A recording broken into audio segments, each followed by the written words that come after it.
नमस्कार मित्रों, study with Sanjay channel पे आपका हार्दिक स्वागत है।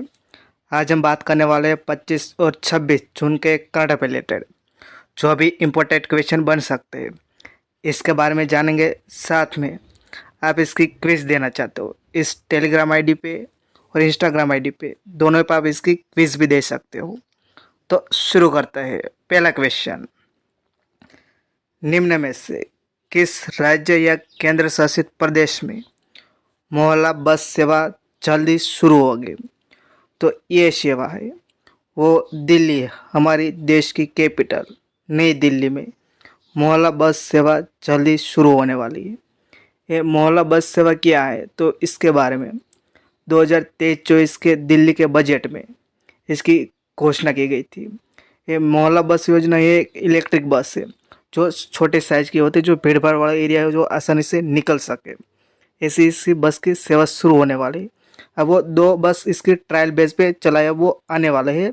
जल्दी बहुत सारी बस उतारी जाएगी। तो ये आपको याद रखना है, इसका आंसर बनेगा ए दिल्ली। अब आगे बढ़ते हैं। हाल ही में रूस की मदद करने के आरोप में किस देश ने भारतीय कंपनी पर प्रतिबंध लगाया है? तो हाल ही में जो एक रूस को मदद करने के आरोप में जापान देश ने भारतीय कंपनी पर प्रतिबंध लगा दिया है, क्योंकि इसका कहना है कि रूस को ये प्रौद्योगिकी तरह से वो मदद कर रहा था। जो यूक्रेन और रूस के जो बीच युद्ध चल रहा है, इसके कारण यूक्रेन के सपोर्ट में आकर जापान ने हमारे इंडिया की एक कंपनी पे बैन लगा दिया है। और जापान ने ऐसी बहुत सारे देशों की 10 कंपनी पे प्रतिबंध लगा दिया है। तो इसका आंसर बनेगा सी, जापान। अब आगे देखते हैं। हाल ही में किस मंत्रालय ने कैच द रेन अभियान शुरू किया है? तो हाल ही में अब बारिश की सीजन आने वाली है, तो जो बारिश होती है इसका पानी का संग्रह करने के लिए कैच द रेन वो जल शक्ति मंत्रालय ने शुरू किया गया है। तो इसका आंसर बनेगा डी। ये अभियान है शुरू हुआ था 2021 में हुआ था, और इसका मकसद है जल संरक्षण, विशेष रूप से वर्षा जल संचयन करना है। और इसके थीम रखी गई है अभी जल शक्ति से नारी शक्ति। और जल मंत्री है वो कौन है? CR पाटिल। हाल ही में जो मंत्रालय में मंत्री जो सौंपे गए हैं, उसका जल शक्ति मंत्रालय का प्रभार है वो CR पाटिल को सौंपा दिया है। तो अब नेक्स्ट देखते हैं। हर साल अंतर्राष्ट्रीय विधवा दिवस किस दिन मनाया जाता है? तो हर साल अंतर्राष्ट्रीय विधवा दिवस मतलब इंटरनेशनल विडो डे, जिसकी पत्नी होती है, इसका पति जो मृत्यु हो जाता है, इसको विधवा कहा जाता है। तो ये हर साल 23 जून मतलब 23 जून को मनाया जाता है। तो इसका आंसर बनेगा सी। तो अब जून के इम्पोर्टेंट डे के बारे में जानते हैं। 21 जून को अंतर्राष्ट्रीय योग दिवस मनाया जाता है। इसकी शुरुआत 2015 से हुई थी और 2024 में ये 10वां मनाया गया है। और इसकी थीम रखी गई है yoga for self and society. 23 जून को अंतर्राष्ट्रीय ओलंपिक दिवस मनाया जाता है। 23 जून 1894 में ये इंटरनेशनल ओलंपिक कमेटी की स्थापना की गई थी। और 23 जून को संयुक्त राष्ट्र लोक सेवा दिवस मनाया जाता है। तो ये है जून के इम्पोर्टेंट डे। तो अब आगे बढ़ते हैं। हाल ही में किस शहर को विश्व शिल्प नगरी का दर्जा मिला है? तो हमारे एक इंडिया के शहर है जो हाल ही में इसका दर्जा मिला है, तो वो मिला है श्रीनगर को। यह दर्जा किसके द्वारा दिया जाता है? तो वर्ल्ड क्राफ्ट काउंसिल के द्वारा ये दर्जा दिया जाता है। और हाल में श्रीनगर को इसके लिए दिया है क्योंकि इसके अनूठे और अद्वितीय हस्तशिल्प यह दर्जा प्राप्त करने के लिए वाला श्रीनगर है वो देश का चौथा शहर बन गया है, जबकि उत्तर भारत का ये पहला शहर बन गया। तो 4 शहर बन गए, इनमें से 3 ये है मल्लापुरम जो तमिलनाडु में, मैसूर कर्नाटक में, जयपुर राजस्थान में। ये तीनों को पहले से इसका दर्जा मिल गया था। अब श्रीनगर चौथा शहर बन गया इंडिया का, तो ये आपको याद रखना है। और श्रीनगर को यूनेस्को ने क्रिएटिविटी सिटी रूप में भी मान्यता मिल चुकी है। अब आगे बढ़ते हैं। हाल ही में किस देश की सरकार ने आतंकवाद को ख़त्म करने के लिए आज़म ए इस्तेहकाम ऑपरेशन लॉन्च किया है? तो हाल ही में पाकिस्तान देश की सरकार ने आतंकवाद को ख़त्म करने के लिए आज़म ए इस्तेहकाम ऑपरेशन लॉन्च किया गया है। ये पाकिस्तान सरकार के द्वारा किया गया है। तो इसका ऑप्शन है सी। तो इसका मतलब है, ये आज़म ए इस्तेहकाम का जो मतलब है इसका बनता है स्थिरता के लिए प्रतिबद्धता। इसका ये मीनिंग बनता है हिंदी में। तो पाकिस्तान ने किया गया है। तो पाकिस्तान के बारे में जानते हैं। पाकिस्तान की राजधानी है वो इस्लामाबाद है। इसकी करेंसी है वो रुपी है। प्रधानमंत्री शहबाज शरीफ है। राष्ट्रपति आसिफ अली जरदारी है। और इसकी सरहदें 3,323 किलोमीटर की है। जो हमारे इंडिया के जो स्टेट है लद्दाख, जम्मू कश्मीर, पंजाब, राजस्थान और गुजरात, इसके साथ सरहद टच कर रही है। और इस लाइन को रेड क्लिफ लाइन कहा जाता है। ये देख सकते हो पाकिस्तान का मैप है। अब आगे बढ़ते हैं। हाल ही में रसिया किस देश के साथ लॉजिस्टिक एग्रीमेंट पर जल्दी साइन करने वाला है? तो ये रसिया, ये इंडिया मतलब भारत के साथ जल्दी लॉजिस्टिक एग्रीमेंट पे साइन करने वाला है। ये लॉजिस्टिक एग्रीमेंट क्या होता है? जैसे कि हमारे इंडिया की जो नेवी है, एयरफोर्स है या थल सेना, जब भी वो आर्कटिक क्षेत्र में कोई भी ऑपरेशन के लिए जाता है तो रशिया का जो भी बंदरगाह है, वो सैन्य इसका थाना है, इसका वो आसानी से अपना रिपेयर मेंटेनेंस कर सकता है। वैसे ही रसिया हमारे हिंद महासागर में आता है। तो हमारे ही जो सैन्य थाना है वहाँ से वो भी अपना रिपेयर और मेंटेनेंस कर सकते हैं। इसे कहते हैं लॉजिस्टिक एग्रीमेंट। जैसे कि यूएस के साथ किया गया है हमने लेमोवा। लेमोवा का मतलब बनता है logistic exchange memorandum of understanding, मतलब एग्रीमेंट। जो यही बात ये कहता है। तो अब आगे बढ़ते हैं। हाल ही में कमला हम्पन्ना का निधन हो गया है। वह क्या थी? तो एक कन्नड़ लेखिका थी जिसका हाल ही में निधन हो गया, कमला हम्पन्ना। ये है कमला हम्पन्ना, कन्नड़ लेखिका। हाल ही में नाडा ने बजरंग पुनिया को एंटी डोपिंग नियम के उल्लंघन पर सस्पेंड किया। वह किस खेल से जुड़े थे? तो वो है पहलवान, जिसको हम रेसलर कहते हैं। इसका आंसर बनेगा सी। क्योंकि नाडा ने जब इसके पहले बजरंग पुनिया से अपना यूरिन का सैंपल मांगा था, तब बजरंग पुनिया ने इसका मना कर दिया था। उसके कारण उसने तभी इसको सस्पेंड किया था। बाद में भी अभी भी उसने सस्पेंड कर दिया नाडा ने। तो नाडा ने किया है। तो नाडा के बारे में जानते हैं।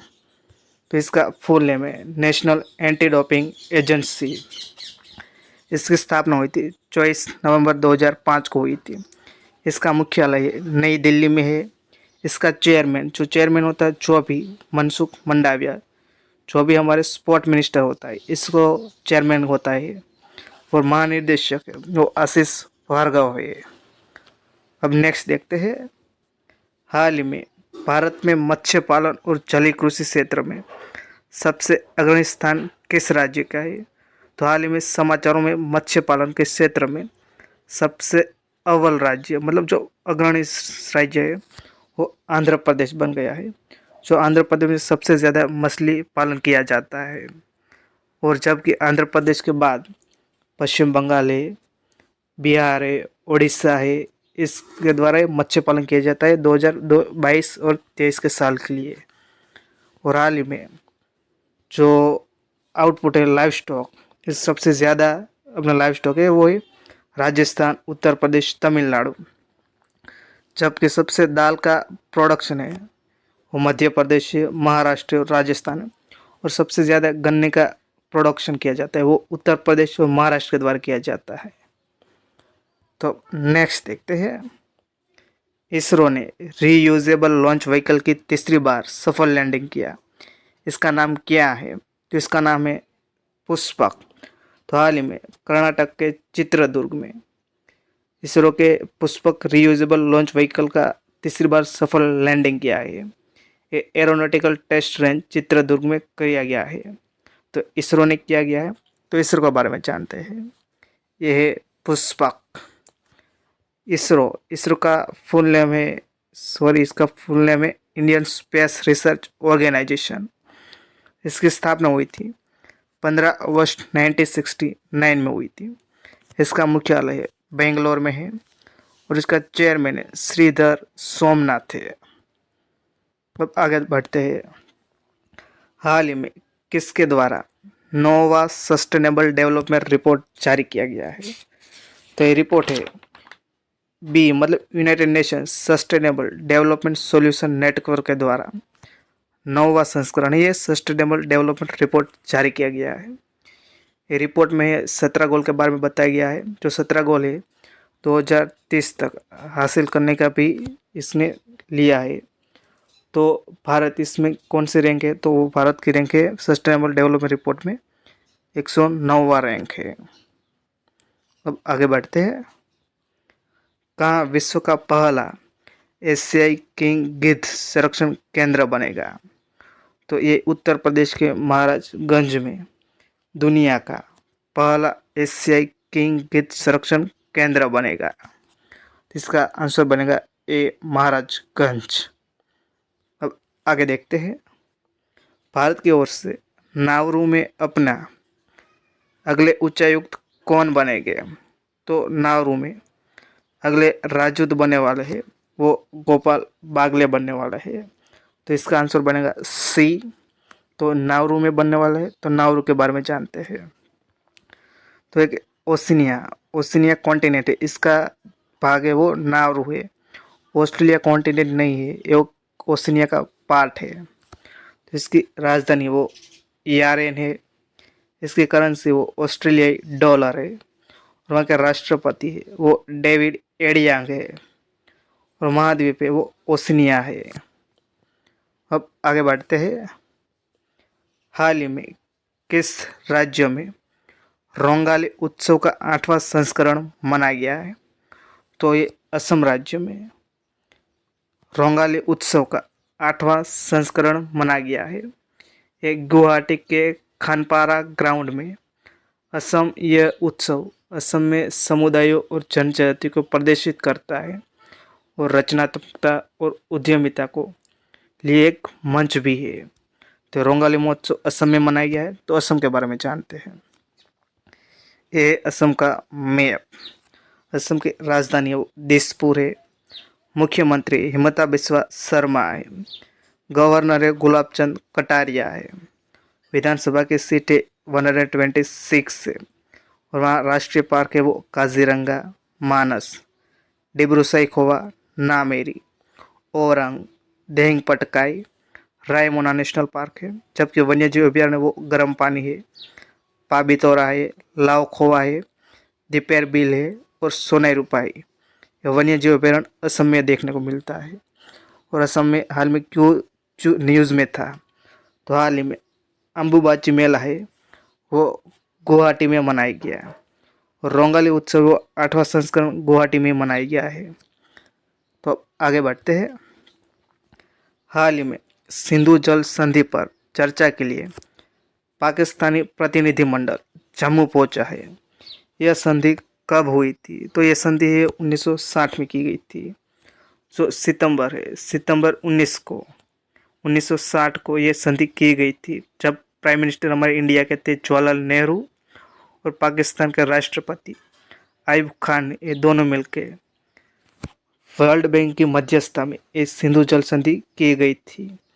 इस सिंधु जल संधि के बाद इस एक परमानेंट इंडस कमीशन भी बनाया गया था। इस कमीशन का दोनों के बीच जो भी नदी का बीच डिस्प्यूट होता है तो वो एक टेबल पे बैठ के इस पे चर्चा करते हैं। जैसे कि पानी का बंटवारा करना, जैसे कि सिंधु, झेलम और चीनाब ये तीनों नदी का अधिकार पाकिस्तान को, जबकि रावी, ब्यास, सतलज ये तीनों नदी इंडिया का अधिकार है। जबकि सिंधु नदी का कुछ पानी वो इंडिया भी यूज़ कर सकता है, जिस पे हाइड्रो इलेक्ट्रिक प्रोजेक्ट बनाया गया है। इसके कारण पाकिस्तान ने वो इसके चर्चा करने वाला है। तो इसका आंसर बनेगा बी 1960। अब आगे बढ़ते हैं। हाल ही में कहाँ ब्रिक्स पर्यटन मंत्री की बैठक हुई है? तो हाल ही में रशिया की राजधानी मॉस्को में ब्रिक्स पर्यटन मंत्री की बैठक हुई थी। तो इसका आंसर बनेगा सी। और ब्रिक्स का हाल ही में आयोजन रशिया में किया जाएगा। तो ब्रिक्स की तो ब्रिक्स के बारे में जानते हैं। यह है ब्रिक्स। ब्रिक्स की स्थापना हुई थी 16 जून 2009 को हुई थी। पहला समिट है वो येकेतेरिनबर्ग रशिया में किया गया था। इसका सदस्य 9 है। ब्राज़ील, रशिया, इंडिया, चाइना और साउथ अफ्रीका ये थे। अब नए जुड़े हैं वो है Iran, Egypt, United Arab Emirates और इथियोपिया। ये नए देश जुड़े हैं। अब आगे बढ़ते हैं। हाल ही में world table tennis contender singles खिताब जीतने वाली पहली भारतीय कौन बनी है? तो वो बन गई है श्रीजा अकुला। श्रीजा अकुला ने हाल में world table tennis contender singles खिताब जीतने वाली पहली भारतीय बन गई है और इसका आयोजन हाल ही में लागोस में किया गया था। तो आगे बढ़ते हैं। अब मैंने आपको 24 जून लास्ट में आपको क्वेश्चन पूछा था, इसका आंसर जानेंगे। हाल ही में food and agriculture organization project के सहयोग के लिए ग्लोबल एनवायरनमेंट फैसिलिटी ने कितनी राशि प्रदान की गई है? तो ये की गई है $70 मिलियन। एक ग्लोबल एनवायरनमेंट फैसिलिटी द्वारा जो फूड एंड एग्रीकल्चर ऑर्गेनाइजेशन के प्रोजेक्ट के सहयोग के लिए 28 देश को ये सहाय करने के लिए दिया गया है। अब आज का क्वेश्चन है जिसका आंसर आपको कमेंट बॉक्स में देना है। हाल ही में किस देश ने महिलाओं की हिजाब पर पहनने पर सरकार ने प्रतिबंध लगा दिया है? तो इसका आंसर आपको कमेंट बॉक्स में देना है। तो वीडियो आपको अच्छा लगे तो लाइक कर देना, शेयर कर देना, चैनल पर चैनल को सब्सक्राइब कर देना। वीडियो देखने के लिए थैंक यू सो मच।